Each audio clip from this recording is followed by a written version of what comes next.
Muito boa noite, eu sou Marcelo Araújo, escritor, jornalista e artista visual. Estamos começando mais uma edição de A Live nesta quinta-feira. Hoje vamos receber um dos maiores músicos do Brasil, que acabou de chegar nesse instante, super pontual, Dunga.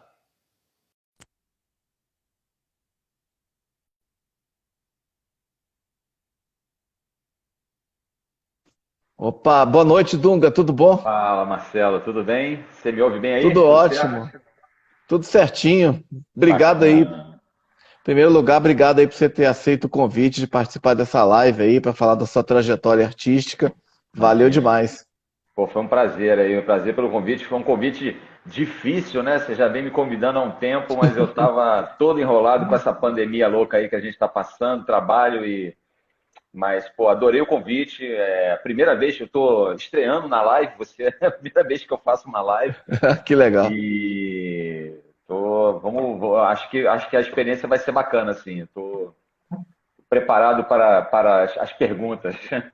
Beleza, Dunga. Eu vou fazer uma breve apresentação sua e aí eu passo para as questões para você falar melhor sobre o seu trabalho. Pode ser? Tá certo, Marcelo. Obrigado. Então, eu Vamos vou nessa. fazer uma breve apresentação do nosso convidado, Marcelo Vieira, mais conhecido como Dunga, instrumentista, compositor, arranjador, produtor musical de discos, também produtor e diretor musical de programas de TV, vai falar sobre isso já já com a gente, com mais de 30 anos de experiência. Tem trabalhado ao longo dessa carreira, dessa trajetória, com nomes da música brasileira dos mais variados gêneros, como Lulu Santos, Gilberto Gil, Milton Nascimento, João Donato, Jorge Versilo, Gal Costa, Rita Lee, Pitty, Ana Carolina, Daniela Mercury, Maria Bethânia, Fábio Júnior, Cássia Eller, Adriana Calcanhoto, Ney Matogrosso, Fernanda Abreu, Kid Abelha, Paula Toller, Solo, Erasmo Carlos, Martinho da Vila. Acho que eu poderia ficar aqui várias horas se eu fosse falar assim, todas as pessoas que o Dunga já tocou. Seu nome está registrado aí em inúmeros álbuns da música popular brasileira, fora os tantos shows dos quais ele já participou e participa. E, enfim, algumas das músicas emblemáticas do pop brasileiro dos anos 90 para cá tem a marca inconfundível do contrabaixo do Dunga. Posso citar só algumas, por exemplo, 2, 3, 4, 5, 6, 7, 8, do Gabriel Pensador, Festa da Música Tupiniquim, Solove, do Claudinho Buchecha, a versão do Kid Abelha para Na Rua, na Chuva, na Fazenda. Enfim, são Uau. muitas, muitas. Enfim, nos últimos anos, o Dunga trabalhou na produção e direção musical dos realities The Four, 2019 e 2020, né, as edições, na Rede Record. Canta Comigo, também na Record, indicado ao Emmy, importante prêmio da televisão.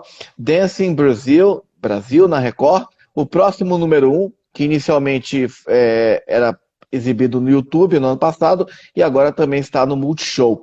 Dunga atuou na produção musical de filmes, destaque para O Rio de Benjamin Costalá, que é um documentário sobre um famoso escritor e jornalista carioca do início do século XX, que conquistou um prêmio, o prêmio do 22º Festival Florianópolis Audiovisual Mercosul, e está produzindo atualmente a trilha sonora do longa Juntos e Enrolados, estrelado pela divertidíssima Cacau Protásio e Rafael Portugal, com estreia prevista para o ano que vem. Está em fase de produção esse filme. Muito bem, Dunga, então agora passarei para as perguntas. Uma curiosidade, antes de mais nada, por que esse apelido Dunga? Rapaz, como você disse, eu cresci em Brasília, né? E quando eu tinha ali na época dos 11, 12 anos de idade, a vida brasiliense típica das superquadras, né? Tinha uma turma muito grande de amigos, mais de 30 amigos, né? E aí, um certo dia, rolou a brincadeira de vamos arrumar apelidos para todos, entendeu? Todo mundo tinha o nome pessoa física, né? Dizer assim. Hum. E aí, cara, veio esse apelido Dunga, não sei por quê, não lembro de um motivo específico na época, assim, e pegou. Pegou e foi um apelido que não me incomodou a princípio, né? Porque normalmente os apelidos que pegam são aqueles que incomodam, né? E na época eu achei legal, achei divertido ser o Dunga. E aí ficou e nunca mais saí desse lugar. Desde então, todos me chamam por Dunga. A única pessoa que me chama por Marcelo é minha mãe, entendeu? ou quando o telefone toca aqui, alguma cobrança no banco é Marcelo, entendeu? É isso. Senão, fora isso, só Dunga mesmo. Se gritarem Marcelo na rua nem olho, nem acho que não é comigo, entendeu? Legal, Dunga. Eu queria então, daqui a pouco a gente vai falar um pouco mais aí sobre suas raízes musicais, né, os tempos que você morou em Brasília, mas eu queria saber um pouco sobre o que você está fazendo atualmente, né? Você tem trabalhado muito com produção e direção musical de realities, né? Inclusive eu fiz uma Sim. entrevista com você em 2017 para uma revista digital, a Sete, né? E naquela época você já estava envolvido com a produção dos realities, né? Com qual que você está trabalhando atualmente? Na verdade, no momento tem dois realities em andamento. Tem um que é o Canta Comigo, o Tim, que está na Record, né? Que é um programa que a marca é da BBC de Londres, Endemol BBC de Londres, e o formato, né? O formato é deles. E é um reality que tem um paredão de 100 jurados que ficam a criança ou o candidato, né, no caso, nesse caso é a versão Tim. O candidato chega e começa a cantar, e aí, a partir de um certo tempo da música, os jurados que forem se levantando e cantando com ele é um ponto, até somarem 100 pontos. Entendeu? É uma disputa musical, né, que tem uns 100 jurados, a característica é essa. E ele tá rolando agora na Record todos os domingos, dentro do programa do Faro, né? E do Rodrigo Faro. E, ao mesmo tempo, a gente está fazendo o próximo número 1, Vila Mix, no YouTube, né? Que é uma produção que participa em Endemol, participa em Ambev, participa Vila Mix, né? A galera do sertanejo. São 6 episódios. O primeiro foi com o Luan Santana, o segundo Gustavo Lima, esse final de semana agora com a Lauana Prado. E são ao vivo. É um programa ao vivo que rola um concurso entre 2 candidatos que tem que fazer a melhor versão, que também é um formato do Best Cover Ever, também americano também, que foi adaptado para o Brasil, entendeu? É isso. Nesse momento estão rolando 2 ao mesmo tempo. E aí a gente tem alguns que estão em fase de pré-produção também para o ano que vem, já, porque é uma correria, uma demanda de tempo aí de 3, 4 meses de produção, né? Bacana. Como é que surgiu? Você vem da indústria fonográfica, né? Enfim, como surgiu essa. Você continua com a música, claro, mas como é que foi essa passagem? Claro, você não deixou a indústria fonográfica, mas como foi mais esse horizonte que você desbravou da TV? Como é que apareceu É, essa eu, oportunidade? eu me associei a uma entidade que defende a arrecadação de direitos autorais chamada Uprights, aqui no Rio de Janeiro. E um dos sócios proprietários se chama Daniel Figueiredo, que é um diretor musical da Record, é um dos maiores produtores de trilha sonora para novela do mundo, para trilha sonora para TV do mundo, assim. E ele me conheceu e aí acabou me indicando. Apareceu uma vaga lá, uma oportunidade de fazer o primeiro reality da Record, que seria o Dancing Brasil, que é um programa de dança, que é um formato em inglês também, do Dancing with the Stars, muito, muito famoso nos Estados Unidos, famoso na Inglaterra, no mundo todo, né? Tem mais de 50 países que produzem esse formato. E aí ele me indicou para fazer a produção musical dessa primeira temporada. E foi, pô, seria eternamente grato ao Daniel, porque assim, foi uma oportunidade que mudou a minha vida completamente, assim, mudou o rumo da minha carreira, da minha profissão. Eu vinha já há algum tempo nesse movimento de, assim, como você falou, 30 anos de carreira viajando, 30 anos viajando, não vi meus filhos crescerem, aproveitei muito, tive uma, assim, posso dizer que eu vivi como músico, como baixista, tocando, acompanhando diversos artistas, uma fase muito bacana da música popular brasileira, do rock, né, do pop, em que tínhamos muitos shows, plateias incríveis e viajava-se muito. Então eu vivia uma fase muito bacana disso. Mas chegou um momento que eu comecei a sentir falta de estar um pouco mais em casa, de estar um pouco mais com a minha família. E eu comecei a tirar um pouco o foco da carreira musical, de músico apenas, né? E comecei a procurar oportunidades. Aí montei um estúdio em 97, que foi a minha primeira tentativa. Depois comecei a produzir discos, fui chamado para produzir discos. E aí é uma outra história que a gente pode contar mais para frente. E aí eu comecei a olhar que tinham diversas oportunidades dentro do universo musical que podiam também ser possibilidades, entendeu? E eu gosto muito de produzir, sempre gostei muito de produzir, sempre gostei muito de estar no backstage e sempre gostei muito de implementar uma ideia musical, entendeu? Sempre isso foi muito forte desde que eu comecei a tocar, isso estava muito vivo dentro de mim. E eu fui praticando isso cada vez mais.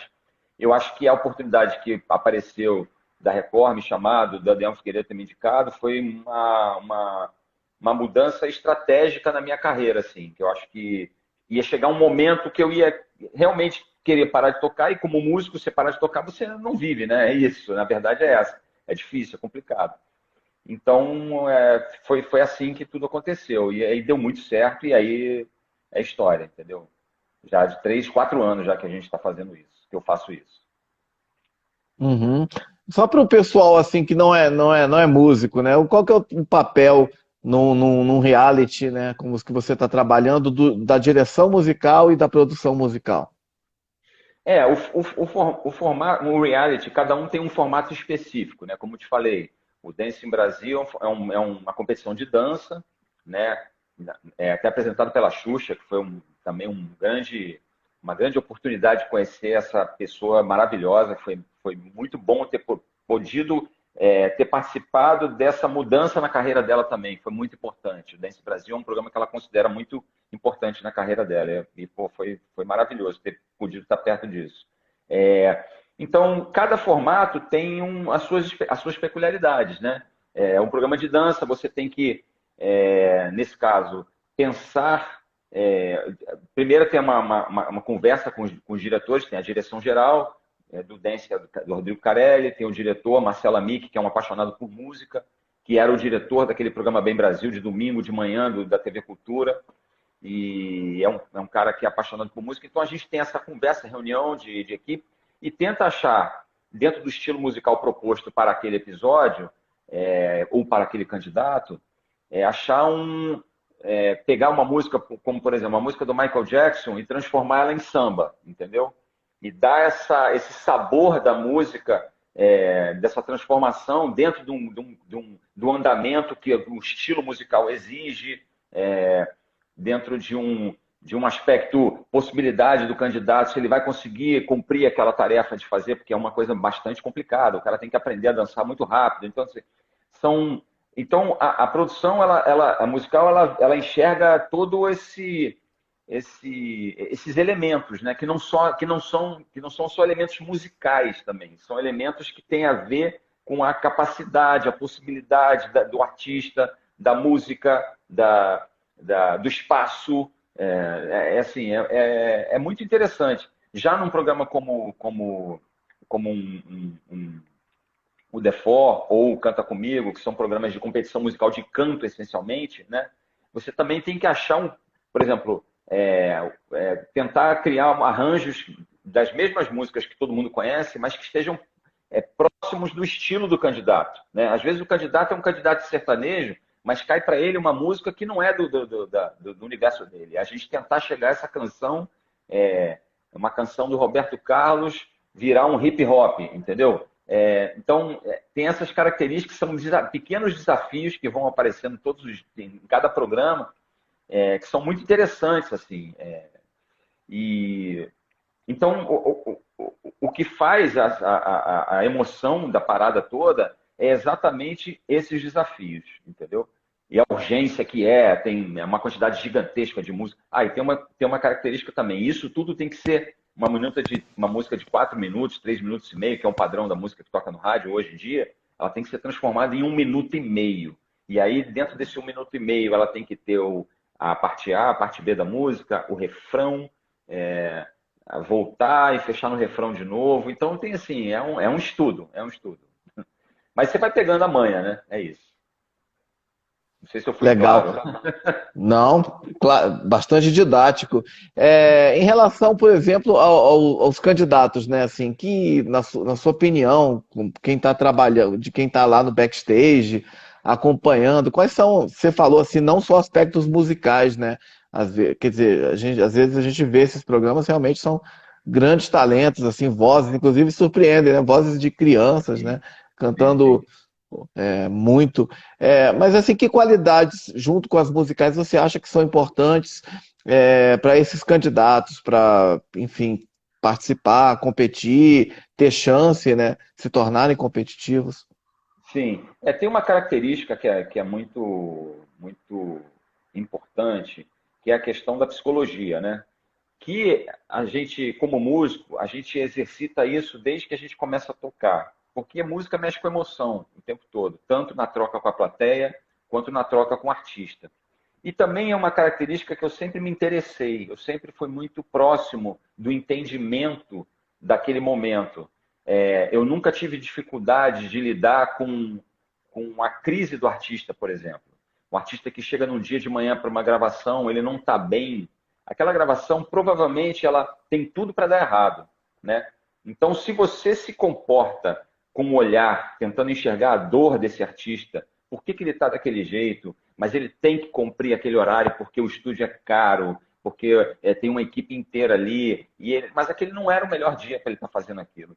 Então, eu sempre gostei de tentar ajudar o artista a mudar esse momento, ajudar ele a tirar essa limonada desse limão que ele chegou ali para aquele momento. Então, tudo isso me ajudou muito a olhar na hora de um reality desse, essa experiência, esse background que eu tive por conta de disco, gravei muitos discos, são mais de 3.000 fonogramas aí de músicas gravadas, lançadas por diversos artistas. Então tive uma experiência muito íntima com todos eles ali naquela hora da criação, naquela hora da emoção, naquela hora do mau humor, naquela hora do... Isso nunca foi um problema para mim, eu sempre tive esse olhar de, cara, o cara aquela coisa, né? Você está em casa, acorda de manhã, seu filho acorda de mau humor, você tem que respeitar aquilo ali, daqui a pouco passa, e a gente vai levando e vai fazendo, e não dá importância para aquilo. Nos realities acontece uma coisa muito parecida, porque tem o nervosismo, tem a insegurança, tem a falta de experiência, entendeu? Então você também tem que ser um pouco psicólogo em todas as partes da produção musical, para também, quando você apresenta, às vezes você apresenta um arranjo para o artista, para o cantor, e ele não gosta. Já aconteceu. Isso acontece muito. Ele não gosta. Mas isso muitas vezes é a primeira impressão, porque ele tinha uma expectativa de uma coisa e essa expectativa foi quebrada por uma coisa que é completamente diferente do que ele estava pensando. E a gente tem que tentar, muitas vezes por conta da falta de tempo, né, tentar mostrar que aquela ideia ela pode ser uma ideia interessante exatamente pelo fato dela estar fora daquele universo e poder trazer uma novidade que ele nunca pensou que ele pudesse fazer, entendeu? Então, assim, é um estudo antropológico diário, entendeu? E psicológico e emocional, assim, muito, eu gosto muito disso, eu gosto muito disso. Eu acho que esse é o grande, mais uma vez, é o grande desafio, essa mistura toda da música com a emoção, com a possibilidade e a humildade também, né? Ser humilde também, de também aceitar quando você erra, entendeu? Quando você não consegue chegar na expectativa do artista. Já tive gravação com artistas que eu não rendi, já aconteceu. Como já teve gravações com artista que o artista também não rendeu. É um pouco isso.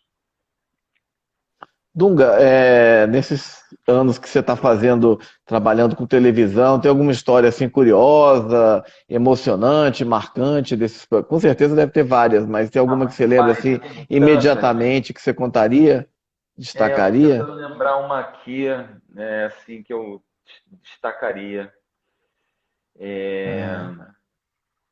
Ah, Tem uma história boa, assim, da minha vida como músico. Eu fui aham. chamado para gravar o disco da Maria Bethânia. Ela foi ver o show da Adriana Calcanhoto, Marítimo, que era museu. Marcelo Costa, baterista, que tocou com todo mundo, de Gal a Caetano, a Lulu, Sacha Bach também, que é um dos maiores arranjadores, tecladistas do país. Essa banda era eu, Sacha Bach, Marcelo Costa e Adriana Calcanhoto na turnê Marítimo, na década ali, 98. E Bethânia foi ver o show. E aí Bethânia resolveu chamar essa banda para gravar um disco dela, que era uma coisa um ponto fora da curva. Normalmente ela gravava com com o maestro dela, o Jaime Allen, tal, com a banda, tal, não sei o que. Ela resolveu fazer uma coisa diferente. Ela gostou da sonoridade, gostou do que ela ouviu e viu. E aí, e foi ótimo, porque assim, foi uma experiência incrível, né? Mas uma coisa que foi muito curiosa foi que um dia eu estava sentado no estúdio.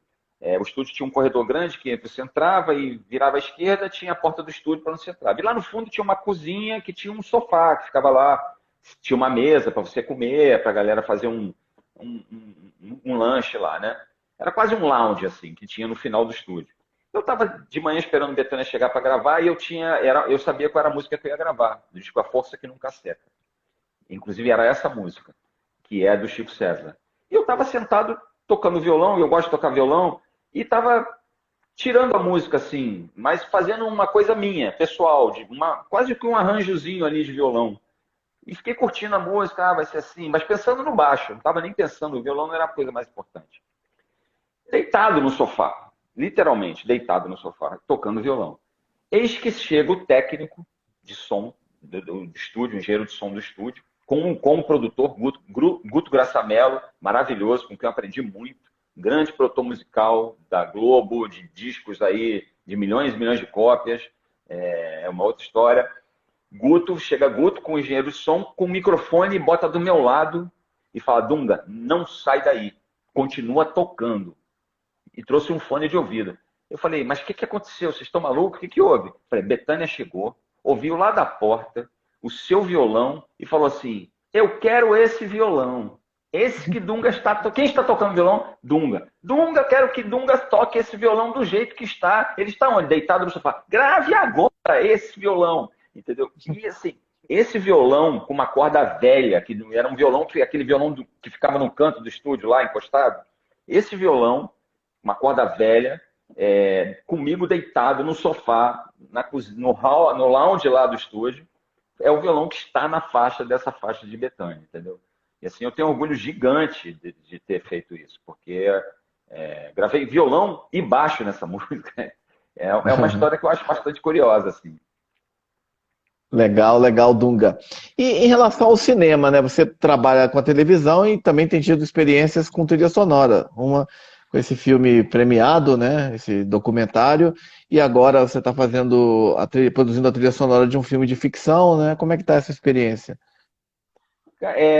Essa trilha sonora do filme, o filme começou a ser gravado ali no final de 2019 e seguiu gravando até quase final de fevereiro. Tipo, o último take foi feito uma semana antes de parar tudo, por causa da pandemia. E cara, foi uma experiência um pouco traumatizante no início, porque o fato da pandemia ter travado todos os projetos, mas felizmente o filme tinha sido gravado. Então a gente conseguiu manter o trabalho durante um ano, né? Ele continuou sendo editado, algumas trilhas do filme já tinham sido feitas, a gente compôs a música tema do filme, nós compusemos juntos, eu, Rafael, com os dois diretores, Rodrigo Vanderput e Duda Weissmann, antes das primeiras gravações. Então, assim, a gente vem trabalhando nesse filme remotamente, todos em casa, né? O meu maestro, Dudu Trentin, que é um maestro que escreve os arranjos de cordas, normalmente os arranjos de cordas para mim eu faço com ele, que é um grande músico também. Ficou trabalhando de casa, os outros músicos gravando de casa, e a gente está desenvolvendo essa trilha. Assim, é uma experiência que não é a mesma experiência normal de um filme quando nós estamos em pandemia. Então, assim, eu não tenho muito como dizer dessa experiência, porque ela é totalmente diferente do que é o padrão desde então. Inclusive, todos os últimos programas de TV que a gente fez, que eu fiz, que a empresa, né, nós somos, nem falei, nós somos a Quase 9, né? A Quase 9 somos eu e Bel Cassinelli, que é minha sócia.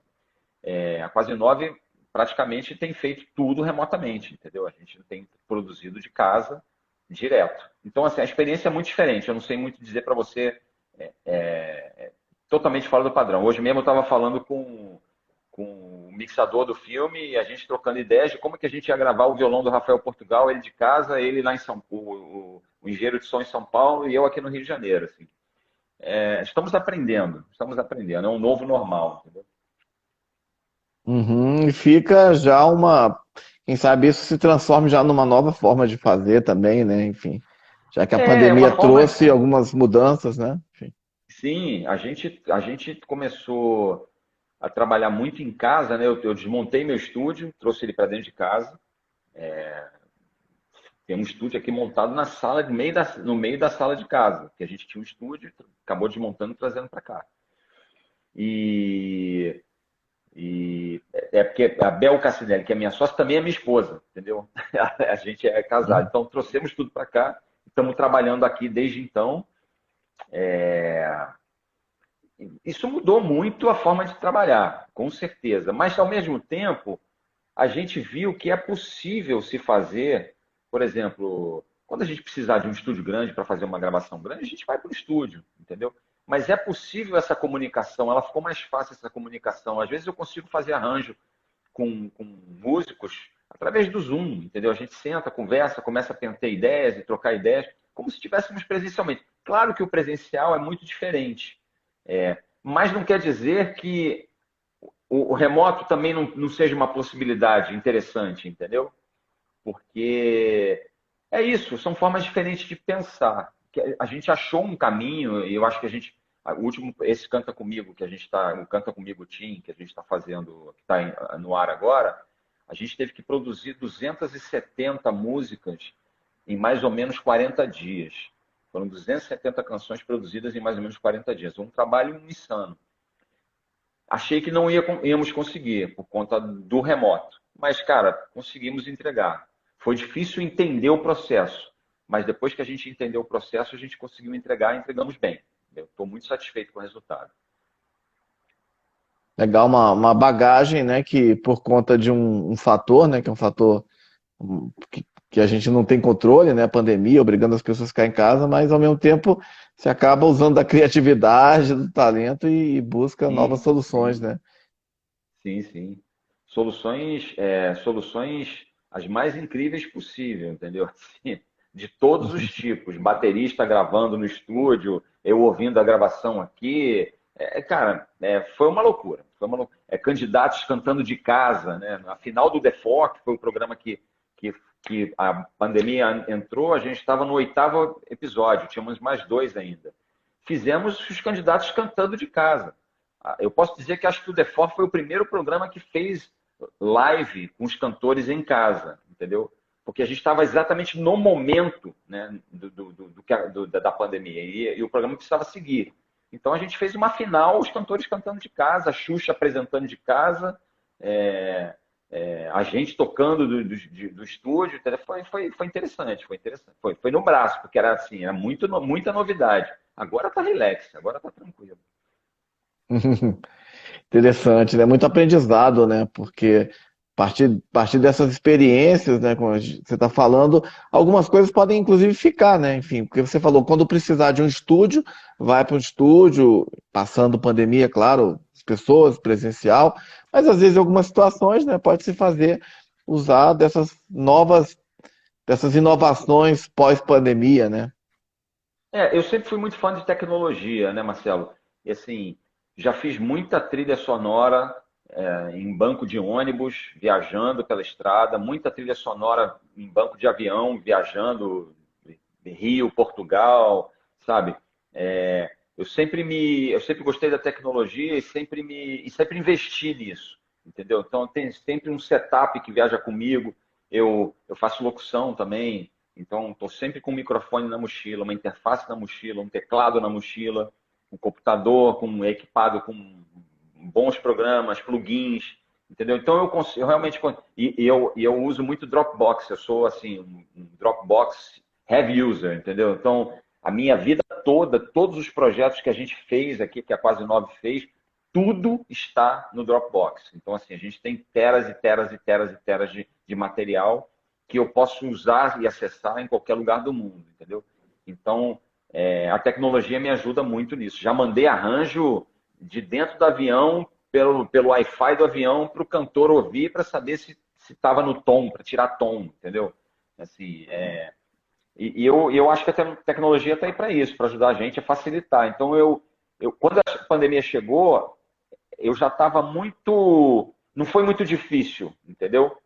Porque eu já vinha fazendo isso, já vinha viajando, chegando a fazer turnê com o Ney Mato Grosso em Portugal e ter que trabalhar do hotel, começar um arranjo lá para um músico seguir fazendo aqui no Rio e outro estar viajando em outra cidade também. Então, isso sempre teve muito presente. A gente só não estava praticando isso full time, né? Era só esporadicamente, entendeu?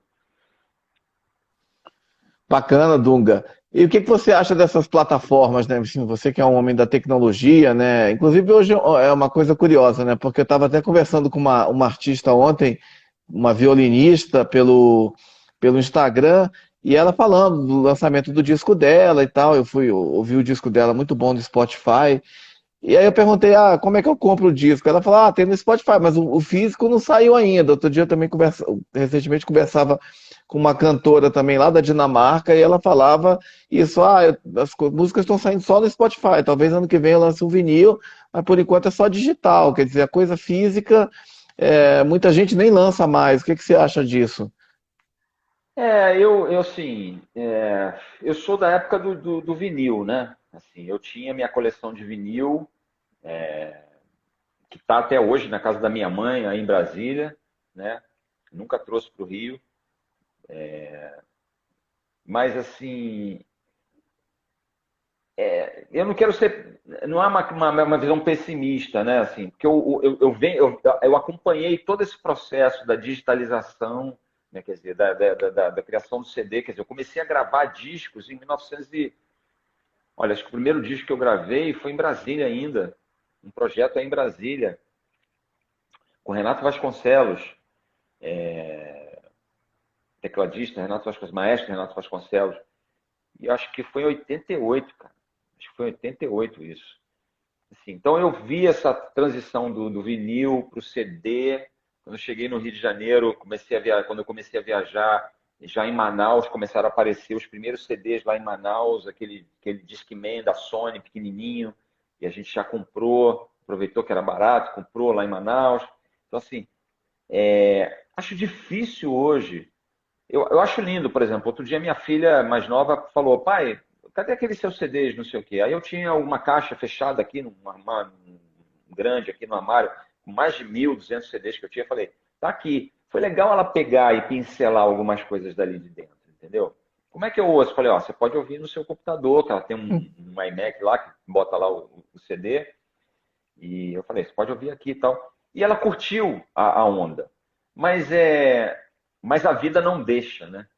A vida não deixa, porque rapidamente ela sai com as amigas, pluga no Spotify, o fone e sai ouvindo aquela música que ela está ouvindo no CD, passa a ouvir e o CD vai ser encostado. Acho que foi mais pela curiosidade do que é isso, pela curiosidade de ver como aquilo funcionava, entendeu? O vinil ela nunca viu funcionando, eu acho, aqui.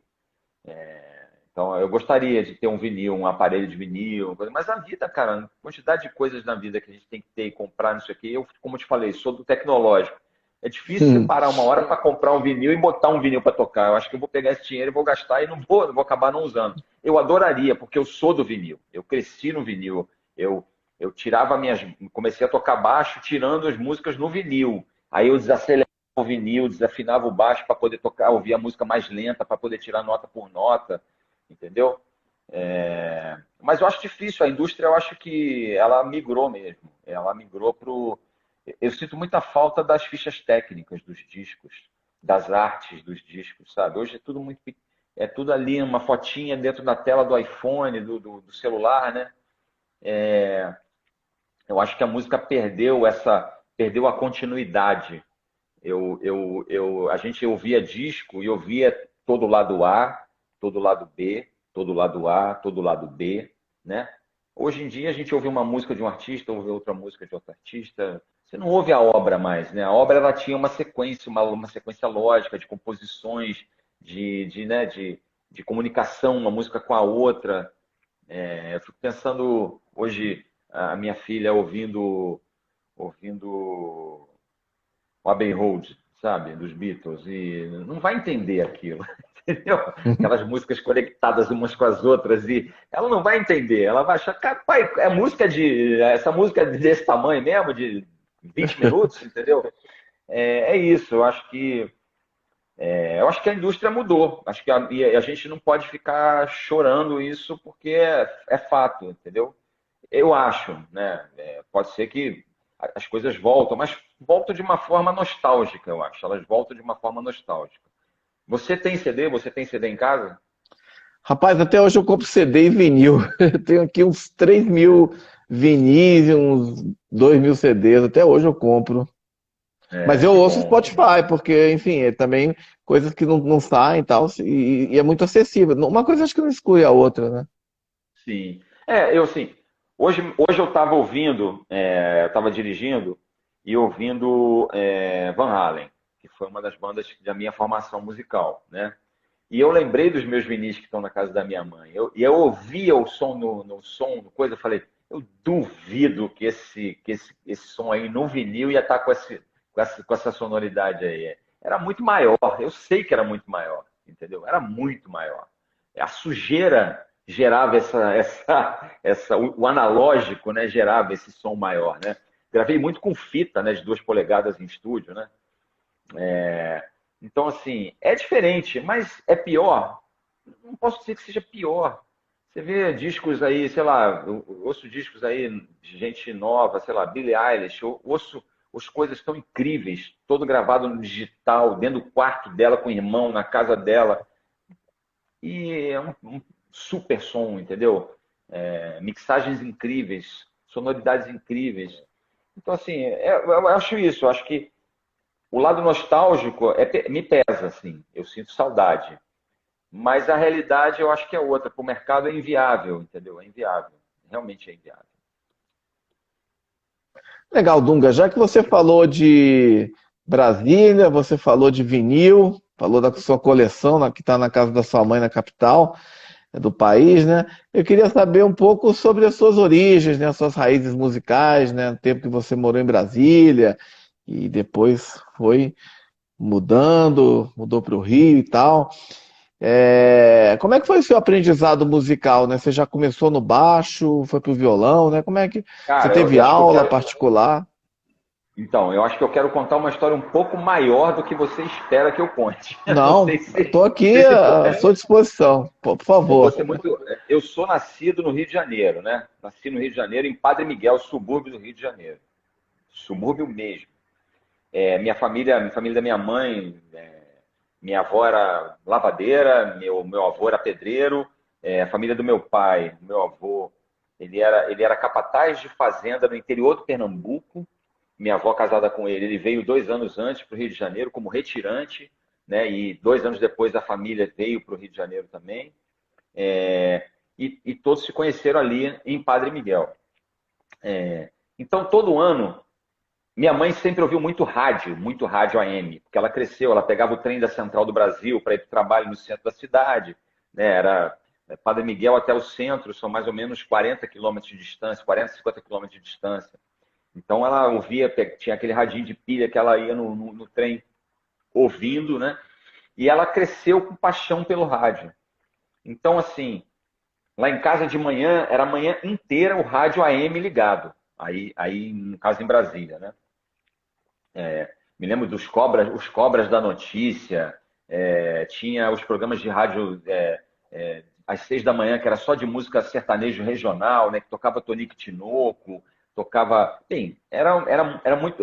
Milionário José Rico. Então eu cresci ouvindo isso muito forte na minha vida. Minha mãe gostava muito de Elvis Presley, gostava muito de Raul Seixas, meu pai gostava muito de Maria Bethânia, gostava muito de Chico Buarque. E e minha mãe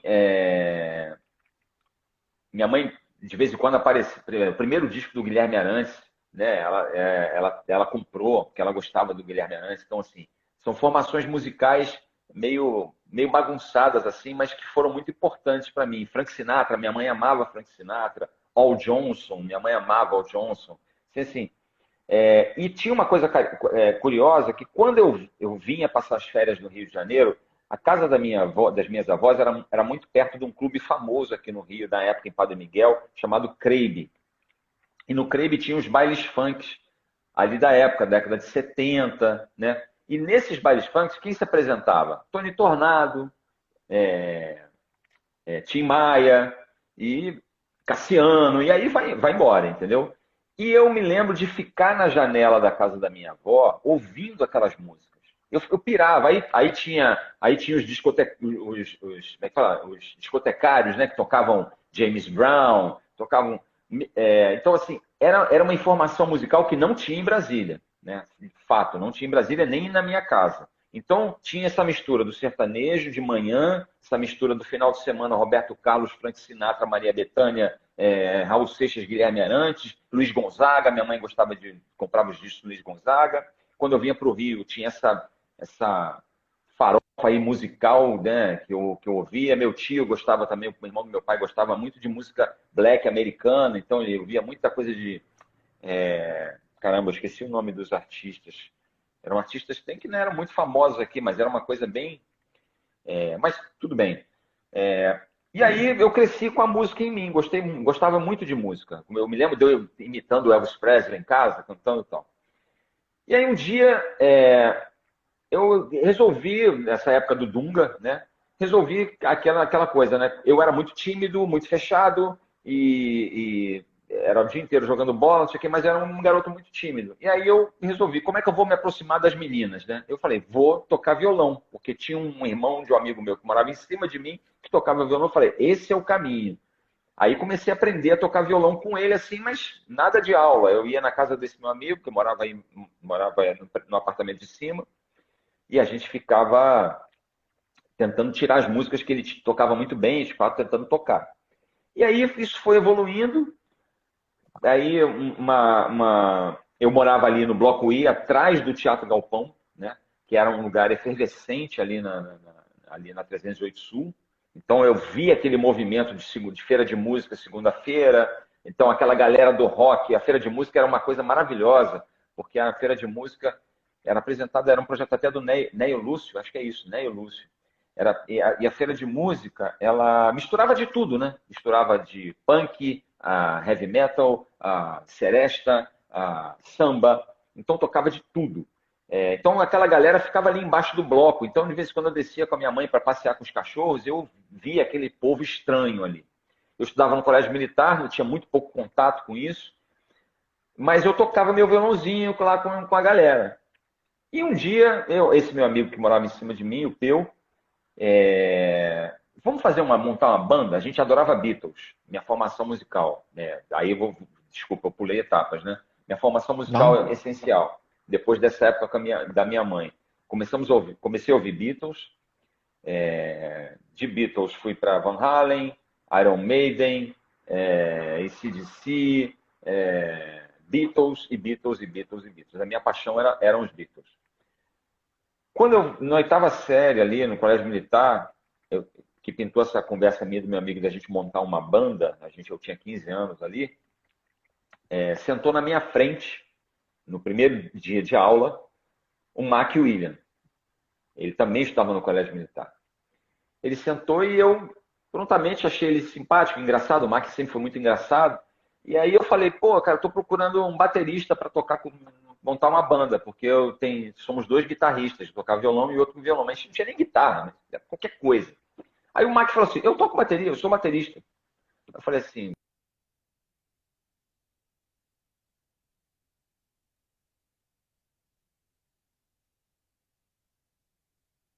Tá. Alô? Deu uma congelada? oi, você tá Opa. aí? Desculpa. Acho que deu uma Caiu. congeladinha, coisa rápida, Ah, segundos. tá, não, beleza. Então, você tem Falou do bateria? McWilliam, né? O Mark Williams, tenho bateria sim, beleza. O que aconteceu? Marcamos o ensaio para o final de semana. E aí, o Mark Williams não apareceu no final de semana. E aí, caramba, como é que é? Segundo final de semana, ensaio de novo, não apareceu. O Mark nunca tinha tocado bateria, ele não tinha uma bateria. Ele se converteu numa igreja evangélica para poder aprender a tocar bateria. E aí essa é a história, né? Aí desenvolvemos essa banda, mas era uma coisa esporádica, de tocar em casa e tal. E aí um dia eu abandonei. Meu pai era contra eu ser músico, eu estudava no colégio militar, eu queria me formar no colégio militar, e acabei abandonando. Cada um seguiu o seu rumo. O Max saiu do colégio militar e seguiu tocando, começou a tocar profissionalmente. E aí, quando acabou o colégio militar, eu tinha duas opções. Eu ia para a academia militar ou eu ia fazer faculdade. Aí eu falei para meu pai, pai, eu quero fazer faculdade, eu queria fazer medicina. Na época, a UNB não tinha a primeira e segunda opção. Eu passei em segunda opção para enfermagem e obstetrícia. Fiz 3 meses, o Mac apareceu na minha vida de novo, falou, Dunga, tô com uma vaga aqui numa banda chamada Excalibur. Você não quer fazer um teste lá, não? Falei, quero. Abandonei a faculdade e entrei para Excalibur. Eu, Mac William, Maurício Lavené.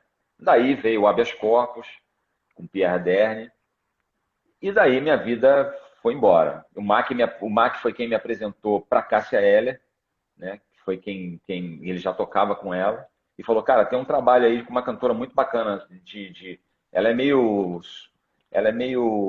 repertório americano, mas é repertório antigo, mas canta MPB também, você não quer fazer um teste lá? Fui lá e comecei a tocar com ela. E aí, uma das pessoas também muito importantes nesse movimento foi Edu Rangel, que eu fui chamado para tocar com o Edu Rangel, que foi a pessoa que também fez esse caminho dentro de Brasília comigo, desse meu interesse de viajar, de fazer show. Edu chamou a gente para vir tocar no Rio, eu vim fazer os primeiros shows no Rio. Então eu fui larguei tudo e comecei a tocar. Comecei a tocar com um monte de gente. Nessa época, vários baixistas tinham saído da cidade. Um foi para a Itália, o Alfredão, Jorge Helder veio para o Rio, Gifone veio para o Rio. E aí ficou um buraco lá. Eu conheci Toninho Maia, que é um guitarrista daí também, brasiliense, que começou a me botar nas gigs, simpatizou comigo, começou a me botar nas gigs. Aí eu comecei a tocar com um monte de gente. E aí foi. Aí deslanchei na carreira musical aí em Brasília. Entendeu? O Excalibur era heavy metal, não é isso? Cara, era heavy metal instrumental, cara. Era incrível. Era muita nota. Muita nota, me lembro disso. Muita nota. Vocês chegaram a A gente teve gravar? Chegamos a gravar uma fita de meia polegada lá no Teatro Galpão, ao vivo. Fizemos um ao vivo, olha que loucura. Fizemos um ao vivo no Teatro Galpão ali na década de 80. E essa fita está comigo, por acaso. Eu nunca mais. Eu precisava digitalizar ela, está guardada aqui no meu apartamento. Eu tenho esse backup dessa fita. E, e aí foi um lugar onde eu aprendi muito, tocando com o Mauricinho e com o Mac ali, porque eu estava muito fora de forma, tinha largado o baixo já há muito tempo, entendeu? Então foi muito bacana eu ter entrado, ter tido essa oportunidade aí. E logo em seguida ter ido tocar com a Cássia, e também o Toninho, também que puxou muito, o Edu Rangel, que também puxou muito dessa coisa de criação, sabe? O Rodrigo Lopes, que era o tecladista, era de uma banda também daí de Brasília, daquela época da banda ali, da Plebe Hood, também, como é que era o nome da banda, gente? Meu Deus, esqueci o nome da banda. Bem, é isso. Fiz muita coisa, cara, muita coisa aí. O, Até que o habe- dia que o o habeas, Oswaldo me chamou. Uhum. O habeas corpus, inclusive, tem vídeo de vocês tocando no YouTube, né? Tem, porque a Naquele gente fez aquele festival Park Shopping, festival. né? A gente fez um festival chamado Rock Brasília Explode Brasil. Naquela época da efervescência das bandas de rock, a Warner queria achar o novo Legião Urbana, entendeu? A nova Legião Urbana. E aí fez um festival em Brasília chamado Rock Brasília Explode Brasil, que teve aquele movimento das diretas que destruíram um monte de coisa aí em Brasília. Aí tem até foto no disco de caminhões revirados, ônibus queimados, não sei o quê. E aí eles fizeram esse festival, Rock Brasília Explode Brasil, para escolher uma nova banda que seria uma possível Plebe Hood, ou Legião Urbana, ou Capital Inicial, entendeu? E aí a gente participou desse festival. E gravamos esse disco. Cada banda tinha direito a gravar uma faixa desse disco. Fomos contemplados com uma faixa. Esse disco está aí na casa, esse vinil está na casa da minha mãe. Eu tenho ele lá. Legal. E tem no YouTube, vocês tocando lá, jovens, assim. Tem. É o novinho como é que fala? Suspensório. Com cabelo ainda. Bacana. Dunga, e como é que veio o convite para tocar com Oswaldo Montenegro? Que foi o que Cara, te o tirou de Oswaldo, Brasília e te levou para o Rio, né? Sim, Oswaldo, como é que foi isso? Eu tocava com o Edu Rangel, Eduardo Rangel, que é um grande compositor aí da cidade. O Edu, a gente veio fazer esses shows aqui no Rio de Janeiro, ele marcou, época que tinha os bares, né, e casas de show pequenas aqui no Rio de Janeiro, e que você conseguia marcar, artistas de fora da cidade conseguiam marcar datas, né? A gente era divulgado no tijolinho, né? Tijolinho de jornal, né? E aí a gente veio para cá. Ele bolou uma turnê Rio de Janeiro. A gente tocava em 3 lugares diferentes cada final de semana. Ficamos um mês aqui no Rio. O Edu tinha um apartamento aqui em Copacabana, no Leme. A gente ficava lá e ficava durante a semana em casa e final de semana ia tocar nesses 3 lugares diferentes. Mamão com Açúcar, Robin Hood, Gig Salada. Eram vários lugares que tinham espaço para tocar. Bares, mas que tinha música ao vivo de show, entendeu? E aí o Edu Rangel chamou, na época que a gente veio, ele já conhecia o Milton Guedes, que era de Brasília também, e chamou o Milton Guedes para dar uma participação. O Milton já estava aqui no Rio, tocando com o Lu Santos, já desde 87. E esse ano era mais ou menos 88. E aí o Milton foi participar, né? E aí eu conheci o Milton e fiquei, pô, colei na dele assim, falei, cara, esse cara é legal, super talentoso, né? Músico multi-instrumentista maravilhoso aí de Brasília, também carioca, mas que cresceu em Brasília. E aí o Milton também gostou da onda, da parada que a gente estava fazendo. E aí, quando ele ia para Brasília, nessa época ele acabou conhecendo também o Tom Capone, porque o Tom Capone tocava comigo aí com a Cássia. Né? Eu coloquei o Tom para tocar com a Cássia na época. Tem até um show famoso, o último show da Funarte, que foi feito antes da Cássia vir para o Rio de Janeiro, e que foi o chamado último show da Cássia, que tem críticas horrorosas sobre a banda, falando mal da gente, detonando a gente, porque a gente estava modernizando a Cássia. Mas isso é outra história. E aí, eu Uhum. conhecendo o Milton, quando ia para Brasília, acabava chamando a gente para tocar, para acompanhá-lo, quando ele queria fazer shows em Brasília. E aí, ele indicou a gente para uma peça que o Oswaldo estava montando aqui. Montaria aqui, ele ensaiaria em 89, estrearia no final de 89 e seguiria em 1990. E aí, um dia, o Oswaldo me ligou, isso numa sexta-feira, falou, Dunga, estou aqui, Oswaldo Montenegro, o Milton Guedes te indicou para fazer um trabalho comigo aqui no Rio, você fica afim de fazer? Falei, pô, Oswaldo, adoraria, mas eu não esperava que isso fosse acontecer. Né? Foi meio surpresa.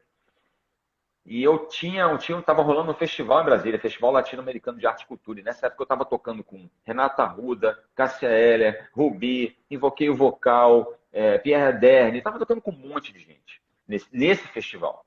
Cara, o Oswaldo me ligou sexta-feira e o festival era tipo daqui a 10 dias. Não, Oswaldo, eu adoraria. Como é que é o esquema? Ele falou: o esquema é o seguinte: eu vou tomar um banho. Quando eu voltar, eu preciso que você me diga se você vai ou não. Preciso de você lá segunda-feira, 9 da manhã, no Teatro Ginástico, no centro do Rio de Janeiro. Eu falei, mas eu tenho que decidir agora assim? Ele falou: é assim. Aí eu olhei para minha mãe, na época, eu me lembro disso, que eu olhei para minha mãe, era telefone, né? A gente falava de telefone, não tinha celular. Olhei para ela, ela falou assim: você que sabe, decide, se vira, o problema é seu. Eu falei, mãe, caramba, o cara me chamou, como é que eu faço? Vou largar todo mundo aqui. Ela falou assim, meu filho, faz o que vai ser importante para sua vida, entendeu? Você bota alguém aqui para tocar no seu lugar aqui com as pessoas aqui, se você quiser ir, e vá, é uma oportunidade. Isso fez o diferencial, eu tive coragem. Algumas pessoas ficaram chateadas comigo, lógico. A Cássia foi super fofa, falou: meu amor, vai embora, segue tua vida, entendeu? Outros ficaram magoados porque eu larguei, né, deixei de fazer o show.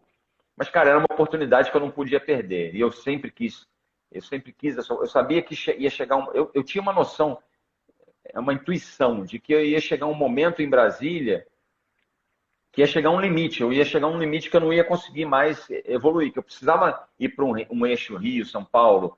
A ideia de ter banda para mim já não me interessava mais, eu já tinha tido aquelas frustrações de ter banda e a banda acabar, brigar, não sei o quê, então eu queria ser músico, entendeu? Aí eu falei, cara, vou aproveitar essa oportunidade com os dentes e vim. Caí 9 da manhã, eu estava aqui no Rio de Janeiro, pronto para atacar. Pegou o avião. Peguei, detalhe, eu não tinha onde ficar. Eu não tinha onde ficar no Rio. Porque a minha família morava lá em Padre Miguel, muito longe, né? Sim, essa é uma loucura eu ficar hospedado lá. Tinha gente que eu já tinha perdido contato. Então, liguei pro Edu, falei, Edu, preciso de um lugar para ficar. Ele falou, pode ficar na minha casa. Você vai ficar com o Milton Guedes e com o Dentinho, que também é outro músico aí de Brasília, que mora aí. E aí eu fui morar no apartamento, no quartinho dos fundos lá do apartamento, e acabei ficando lá. Falei, o Edu falou, Dunga, paga lá, ajuda a pagar o condomínio, IPTU, e a gente vai se virando lá, vai ficando lá até quando você achar um lugar para você morar. Hippies, né, cara? Hippies. Entendeu? Assim, e o Edu foi uma peça fundamental nisso, porque ele salvou minha possibilidade, entendeu? Ia ser muito difícil eu vir para cá, morando muito longe, assim, para trabalhar no centro da cidade às 9 da manhã, trazendo instrumento. Então foi uma possibilidade que eu agradeço ele, eternamente grato a ele por isso também. Esses amigos que nos ajudaram durante a vida, assim, são muito importantes, sabe? Sem eles a gente não teria chegado onde a gente chegou, entendeu? Verdade. E, enfim, uma coisa que eu já vi você falando a respeito, né, que quando você começou a tocar com Oswaldo Montenegro, a questão das notas, né, muitas notas, e aí ele falou, não, menos notas, não sei o quê. E você, inclusive, acho que eu já vi você falando também que teve um pouco que reaprender, mudar o estilo e tal, para poder acompanhar os artistas, né? Como é que foi essa mudança? Tá. Marcelo, seu rosto está cortado aqui no meio do nariz, tá? Só para te falar. Opa, Agora melhorou? está no queixo. Agora tá no. Acho que você mexeu aí a posição do telefone, tá aqui, ó. Tá bem aqui. Opa, para mim não tá aparecendo isso, mas enfim, cortou. Então deve ser outra coisa, deve ser algum problema Não, diferente. voltou? Cortou? Melhorou, melhorou, melhorou. Ok. Cara, a primeira coisa que aconteceu aqui quando eu cheguei para tocar aqui no Oswaldo era uma peça, né? É uma peça de teatro. Eu nunca tinha tido experiência com teatro, né? E, e eu cheguei com a minha pegada, né? Eu era músico virtuose, né? Tirava todas aquelas coisas de. Aliás, esqueci de falar, você fez essa pergunta lá atrás. Eu sou autodidata, eu nunca tive aula, entendeu? Eu sou um autodidata, quanto mais, assim. Eu adoro aprender tentando, entendeu? Gosto muito disso, mas não sou nada contra os professores, mas eu acho que eu acabo estabelecendo a minha dinâmica de aprendizado, sabe? Mas isso é outra história. E aí o Oswaldo chegou para mim e falou, eu comecei a mostrar, começamos a tocar ali uma música que ele estava pensando em usar já na peça, e aí eu comecei a tocar e ele falou, Dunga, deixa eu te falar uma coisa. Para a gente começar bem, é o seguinte, enquanto eu não te pedir mais, você toca uma nota por compasso. Nada mais que isso. Nada além disso.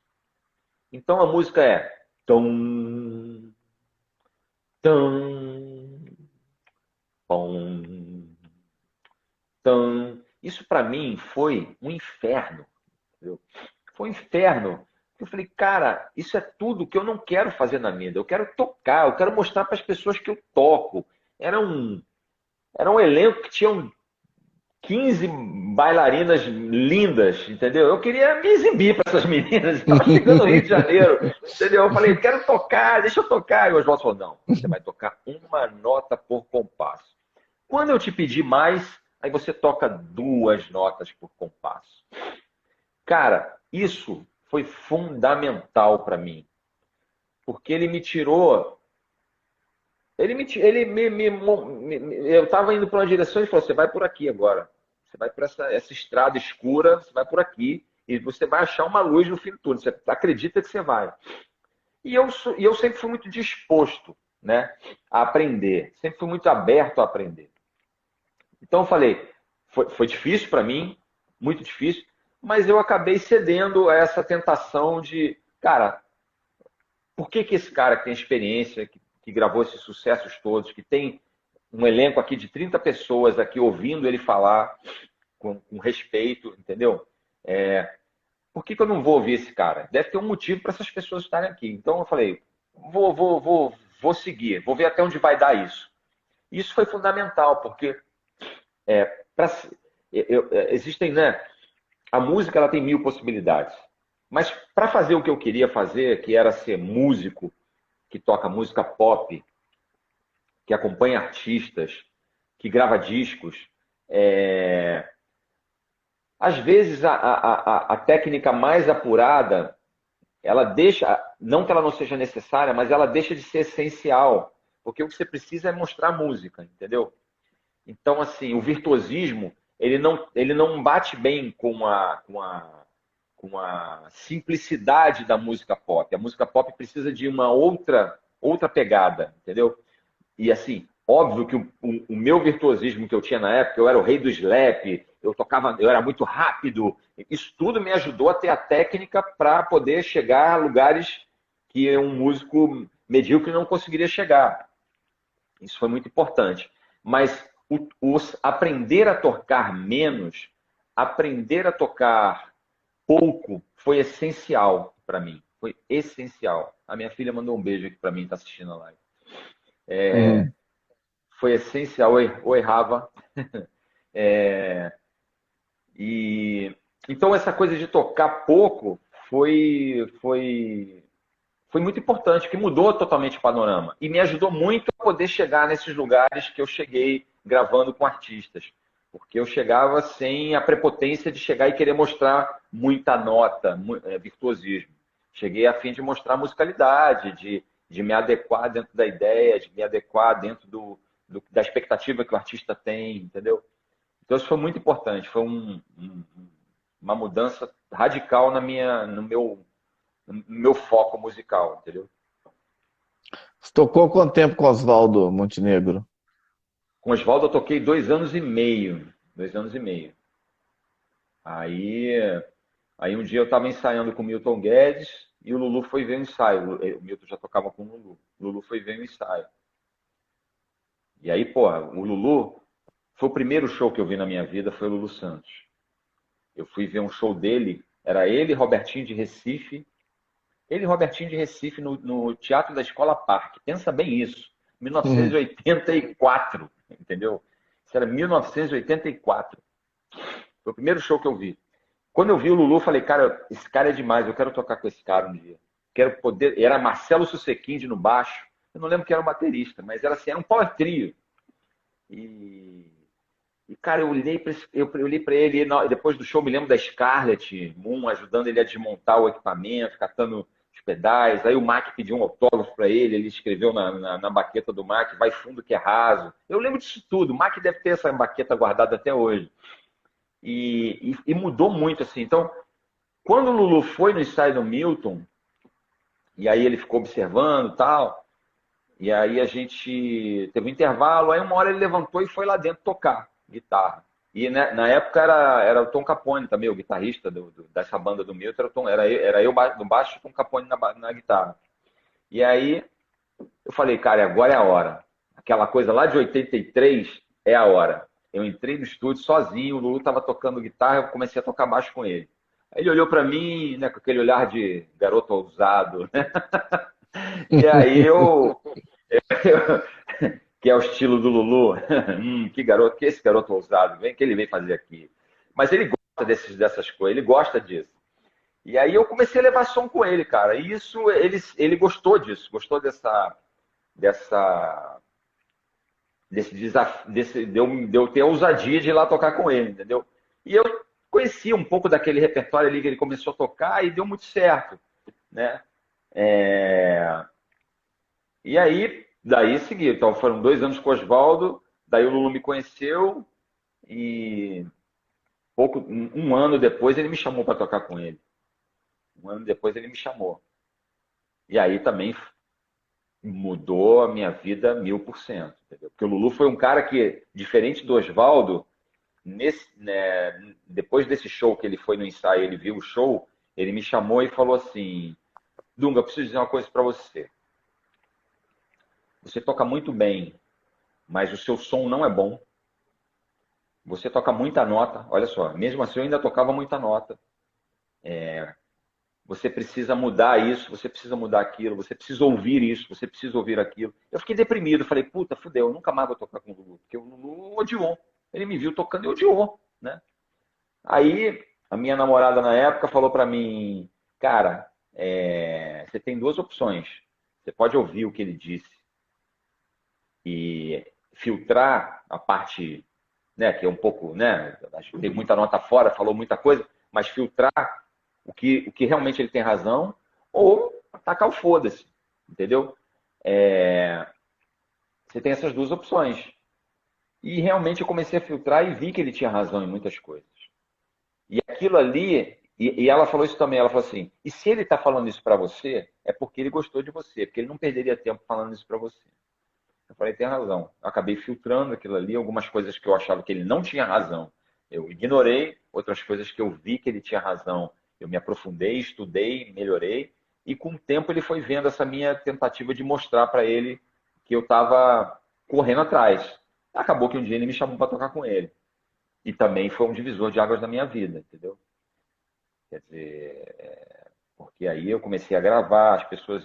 O Lulu é um artista gigante, né? Então as pessoas começaram a me ver, circular nesse mundo pop, começaram a me ver e começaram a me chamar, os produtores, os artistas. Isso foi um divisor de águas mesmo na minha vida, assim. Mais um deles, né? Você tocou com o Lulu, acho que foi até 99, não é isso? 99 que você tocou Isso, com ele? exatamente. Toquei de E de- 92 a 99 e depois de 2006 a 2011, 2011, 2011. Foram muitos anos, Legal, muitos anos. legal. Dessa fase que você falou aí do começo, tem um bem, você citou o Bem Brasil em algum momento aí da conversa sobre o produtor. Tem um vídeo no Bem Brasil, você, Milton Guedes, tocando lá com ele, né? Sim, 93, né? esse show é maravilhoso. Marcelo Amick era o diretor nessa época, que é esse diretor que eu vim reencontrar nesses realities, acabei reencontrando com ele. Falou, Dunga, pô, a gente fazia o show lá com você, Lulu. Eu falei, caramba, Marcelo, que é assim. Aquele momento ali é um momento muito importante. A gente estava meio grunge ali, era época de Nirvana, o Lulu querendo ser muito rock and roll. Os shows do Lulu naquela época tinham 3 horas e meia de duração, 2 horas e 40. Ele começava a tocar as músicas dele, daqui a pouco a gente estava tocando Nirvana, estava tocando Led Zeppelin, estava tocando Jimi Hendrix. Caramba, era bacana, era muito bom. Era muito bom. A gente fez muito show. Legal. Esses anos todos que você falou, né, ser um divisor de águas, né? O que o trabalho com o Lulu, assim, você hoje olhando para trás pensando em termos de aprendizado, de crescimento, o que isso te trouxe, né? Enfim, você já até falou um pouco, né? Mas questão de É, o mudar os. Lulu, o Lulu, ele é um artista completo, né? Ele é um artista completo. E ele é um artista completo dentro desse universo pop, como do pop, né? O pop rock, o pop Brasil. Ele tem uma visão de espetáculo muito ampla. Ele entra no show para devolver cada centavo que você pagou na entrada, entendeu? Que é o show, o espetáculo. Poucos artistas no Brasil têm essa visão. É difícil explicar, por exemplo, mas tem alguns. O Ney, por exemplo, é um cara que ele entrega o show que você pagou. Ele pode estar bem, ele pode estar mal, ele vai entregar aquele show, entendeu? Eu vejo muito artista que fica cansado. Ah, né, puta, hoje eu não estou afim de fazer show. Eu falei, cara, isso está uma coisa errada, você está na profissão errada, entendeu? Eu já vi isso acontecer algumas vezes. E o Lulu tem uma questão com a qualidade muito grande. Então, você trabalhar com ele, você entra numa universidade que você não está recebendo para trabalhar. Porque você aprende toda a visão do que é um show, as luzes, movimento de câmera, movimento de os holds, como eles vão trabalhar com você, troca de instrumento, equipamento, os melhores equipamentos, o som, o melhor engenheiro de PA, quem tem um não tem nenhum, sabe? Essa regra eu aprendi com o Lulu, quem tem um não tem nenhum, cara, entendeu? Você não pode ter um baixo, você não pode ter uma pedaleira, se quebrar, acabou. Então você tem que ter o melhor equipamento, tem que ter a melhor possibilidade de entregar para o público aquilo que você veio fazer, que é fazer um espetáculo. Então eu aprendi, isso foi muito importante com ele, porque o nível de exigência e de qualidade, as pessoas às vezes tem uma leitura errada de um artista como ele, que acha, pô, o Lulu é difícil. Não, o Lulu não é difícil, não. O Lulu é um cara que está preocupado em entregar o melhor possível do espetáculo. Então ele cuida de todas as pontas. Então a quantidade de vezes que eu vi o Lulu acabar um show e ele chamar o operador de luz e falar assim, fulano, por que aquela luz naquela hora não acendeu? Quer dizer, o cara está de olho em tudo. Ele está de olho em tudo, em todos os pontos, sabe? Ele é um artista que, assim, com quem eu aprendi muito, tanto musicalmente como visualmente, né? Como se comportar no palco, né? A linha de frente do palco. Ele botava eu e Milton ali na frente com ele, né? Dividindo aquele cenário, né? Ele não era o artista na frente e a banda atrás. Ele estava ali com estamos juntos aqui, somos como se fosse quase como se fôssemos uma banda. Então, assim, eu aprendi muito com ele, cara. É um artista completo, assim. Para mim nesse sentido de show business, eu acho que ele é o cara mais completo, assim, aqui no Brasil. Legal, você citou essa questão de estar na linha de frente, né? Tem aquele show em São Paulo, 90 e acho que é 96, alguma coisa assim no Olímpia, não é isso? Que tá você, Milton, tocando tudo igual. Aí vocês ficam fazendo a coreografia ali. A gente fazia isso, criava coreografias. Aquilo tudo era ensaiado, entendeu? E era uma troca, não era o Lulu que estabeleceu. Ele abria as portas para a gente criar junto com ele. Então, às vezes um cara criava um passinho ali, aí aquilo virava uma marca do show. A movimentação de palco toda era coreografada. Então, se você visse aquele show 20 vezes, você ia ver aqueles movimentos 20 vezes, entendeu? Então, assim, tinha um roteiro ali. Aquilo não era, como é que fala? É, improviso. Não era improviso. Aquilo tudo era marcado.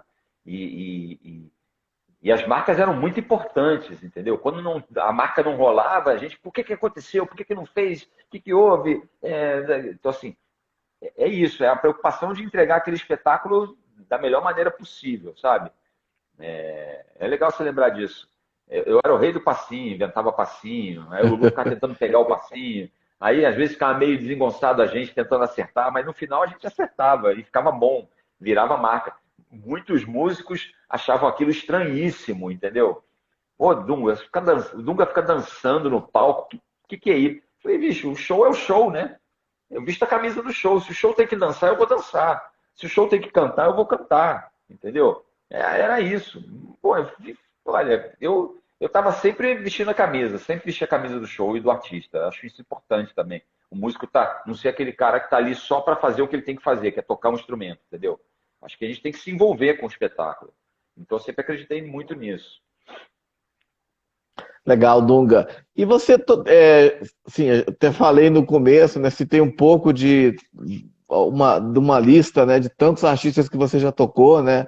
Enfim, de vários estilos, né? Qual que é o segredo dessa versatilidade, né? De, enfim, tocar com gente de rock, de pop, de rap, enfim, da música popular brasileira mais clássica dos anos 70, enfim, de Claudinho Buchecha, Milton Nascimento.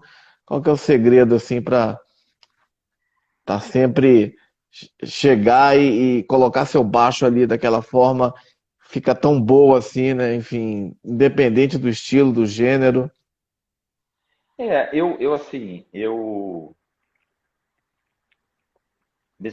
Hoje em dia, eu tenho uns amigos que a gente faz esses projetos, né, os realities, e às vezes eu vou gravar.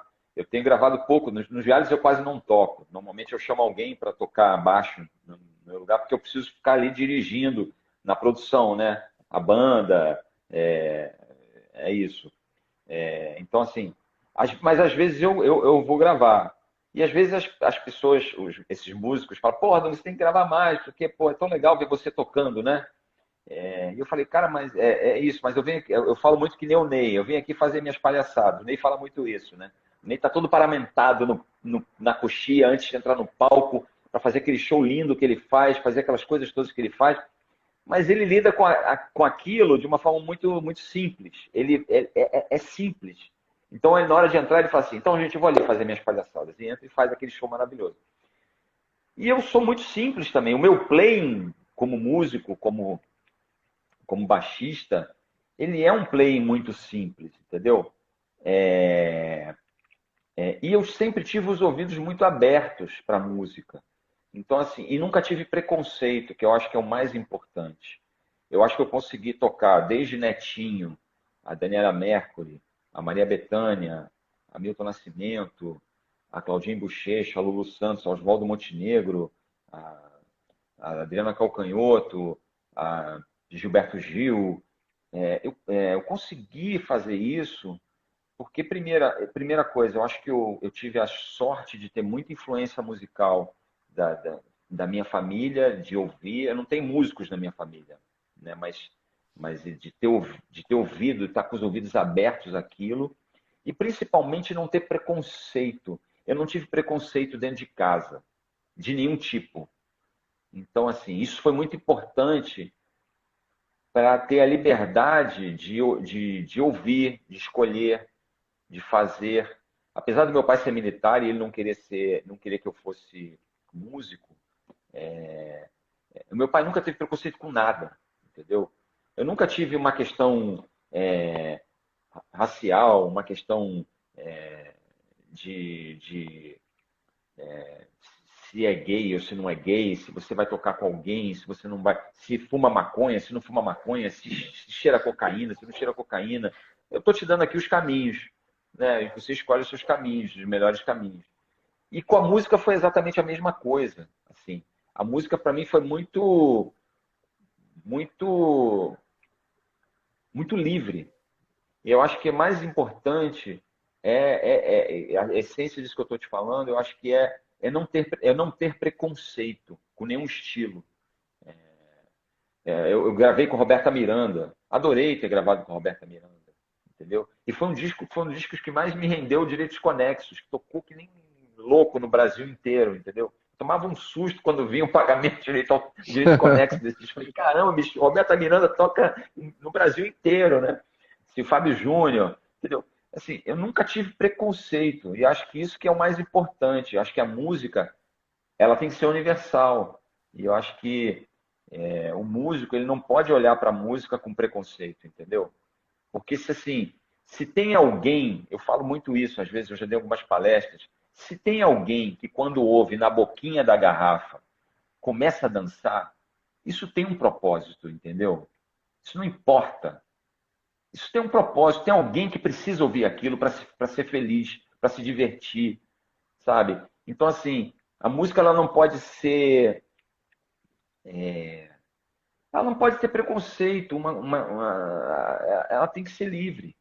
Porque uma hora ela vai te fazer bem, uma hora aquela canção que é a canção mais piegas da face da terra, pode ser que tenha um momento na sua vida que você ouça aquela canção e fale assim: nossa, isso tá legal, hein? Isso tá bacana, hein? Gostei desse swing aí. Dane-se, entendeu? Tudo certo, sabe? Eu acho que o que limita a música muito é isso. Limita muito o músico, limita muito o artista. Quando ele começa a ter escolhas, não, isso eu não faço, isso eu não vou fazer, isso eu não toco, isso eu não canto. Cara, será que não dá para a gente tentar achar um caminho, sabe? É aí que eu acabei,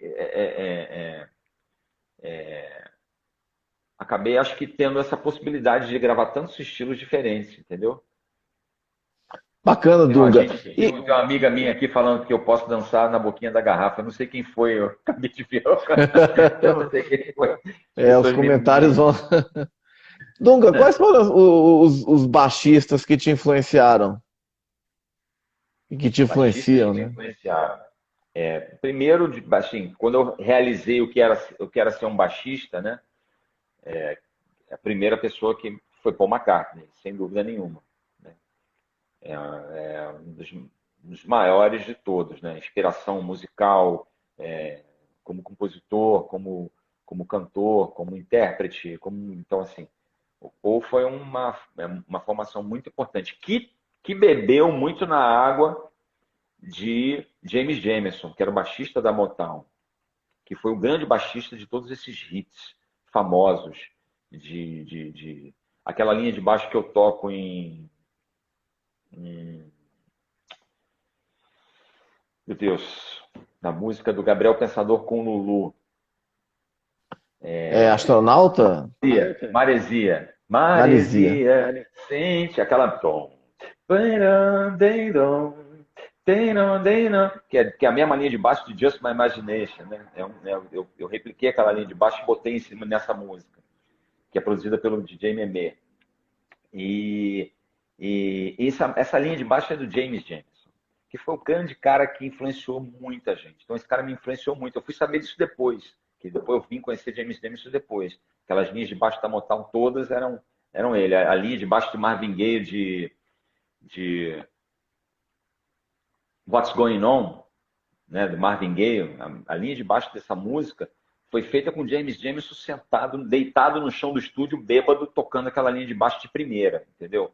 É um negócio inacreditável, assim. O cara era Deus, entendeu? Uma personificação de Deus no instrumento. Então, James Jamerson, Paul McCartney, o James Jamerson veio depois, mas o Paul McCartney tinha influência de James Jamerson. Aí tem Geddy Lee, do Rush, que foi um cara que me fez aprender a técnica do baixo, né? Eu tirando as linhas de baixo do Geddy Lee, do Rush, aquelas linhas, eu pegava o vinil, ficava mais lento, ia tirando nota por nota. Aquilo ali me fez, como eu não tinha formação musical de professor, nada, então aquilo me deu a técnica né, e ficar ali preparado para qualquer momento, entendeu? Que a Excalibur tinha música instrumental, heavy metal, então eu tinha que ter agilidade, precisão. Então, assim, Geddy Lee foi uma grande formação. Steve Harris, do Iron Maiden, foi uma grande formação também, que era uma pegada do heavy metal, então foi uma outra onda. E aí tem a música popular brasileira que a gente não pode esquecer, né? Depois que a gente vai entender do porquê que essas coisas nos influenciaram, né? Bi Ribeiro, do Paralamas do Sucesso, é uma grande influência, entendeu? Foi uma pessoa que quando eu tocava nos barzinhos de Brasília, tirava aquelas linhas de baixo todas, ele foi uma grande influência. Marcelo Susequinde, que era do Erva Doce, foi um grande baixista que gravou muitas músicas da MPB na época, né? Ele era guitarrista, mas ele gravou muitos baixos, tanto que o show do Lulu, quando eu vi a primeira vez, ele era o baixista. Lulu Santos, muitas linhas de baixo do Lulu foram gravadas por ele. Ele criava as linhas de baixo. Liminha, que não tem o que falar. Liminha é um dos maiores baixistas, criadores de linhas de baixo incríveis, né? E assim, é um cara que eu tive o prazer de trabalhar, ele produzindo, e eu gravar baixo e ver ele mexendo no equalizador ali, o compressor do meu baixo. Falei, meu Deus, isso que honra, né, bicho? Então, assim, eu tive a sorte de ter tido esse momento. Então, assim, a princípio, esses são os caras assim, que me influenciaram muito na minha concepção de contrabaixo, entendeu? Só fera, né? Desculpe, E desculpe se eu esqueci de alguém. Acho que não. Acho que não. legal, Dunga, e quais são os seus planos, né? Enfim, a gente está na período de pandemia, né? Enfim, planos para perspectivas aí para 2021, o que que você está querendo fazer? Bom, todo mundo está dependendo aí da tal da vacina, né? Para tentar voltar à normalidade, alguma normalidade. Você, o que que você está pensando aí para frente? Cara, a gente está pensando, quando eu falo a gente, né, porque no momento agora eu sou o Dunga baixista, eu adoro, assim, vamos falar de coisas que são importantes. Adoraria poder voltar a tocar. A gente estava no meio da turnê do Ney Matogrosso, né? E a turnê parou por conta da pandemia. Adoraria poder voltar essa turnê com ele, que era um show maravilhoso.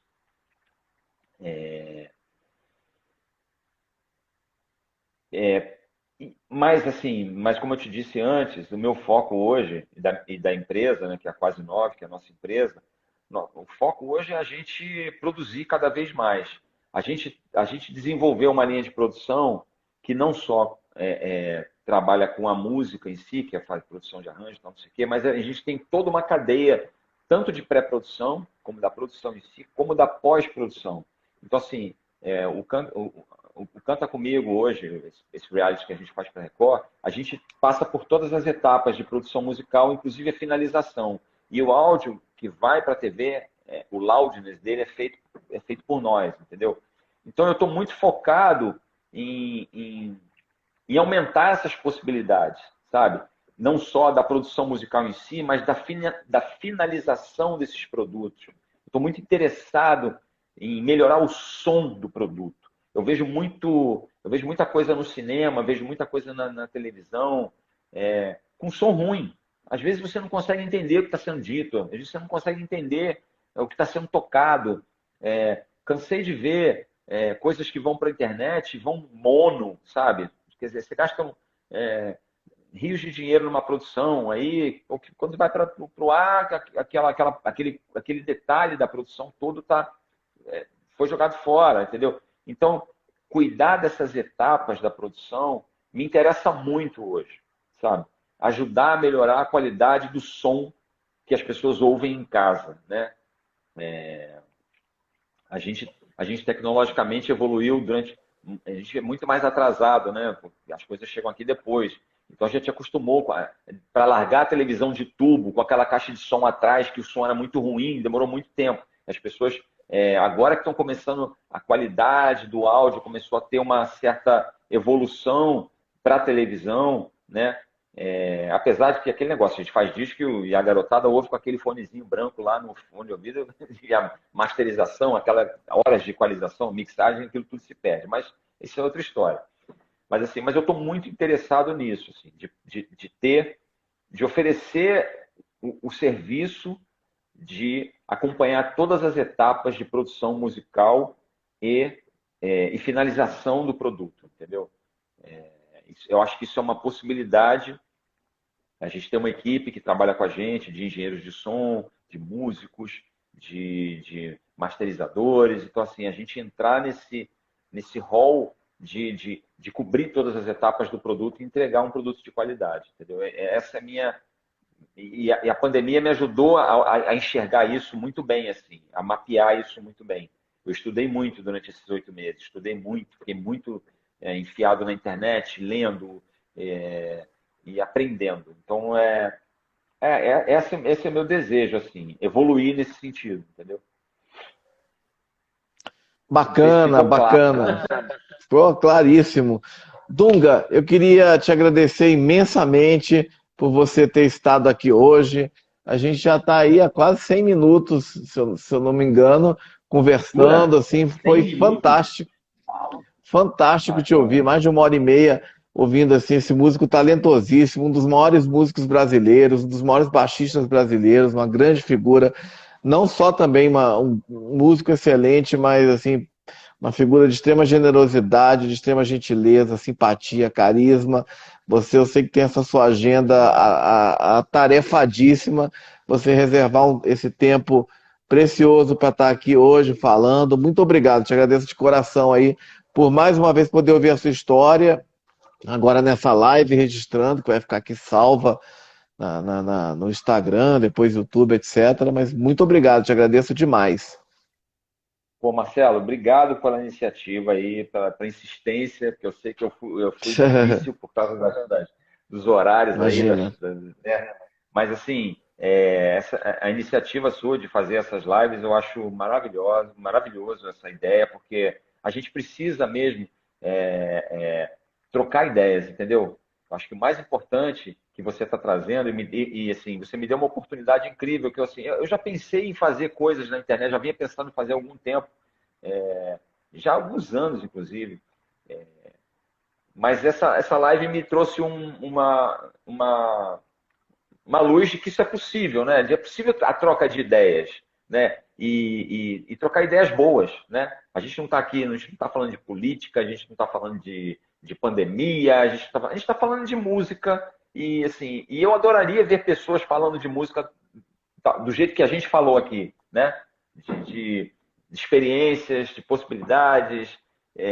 Eu acho que, assim, aí eu vou agora aproveitar esse momento para falar da pandemia no sentido inverso, assim, num outro lado. Eu percebi que ela foi muito difícil para muita gente da área da arte, da música, do teatro, do cinema, em geral, né? A gente sabe disso. Mas, assim, com essa questão de eu abrir essas outras portas, que são portas que estão envolvidas com a música, dentro da minha área de músico, né? Mas que são outras possibilidades, eu acho... O que eu queria dizer hoje, assim, que a gente não pode botar todos os ovos num cesto só, entendeu? A gente tem que ter essas possibilidades também, mesmo que ela...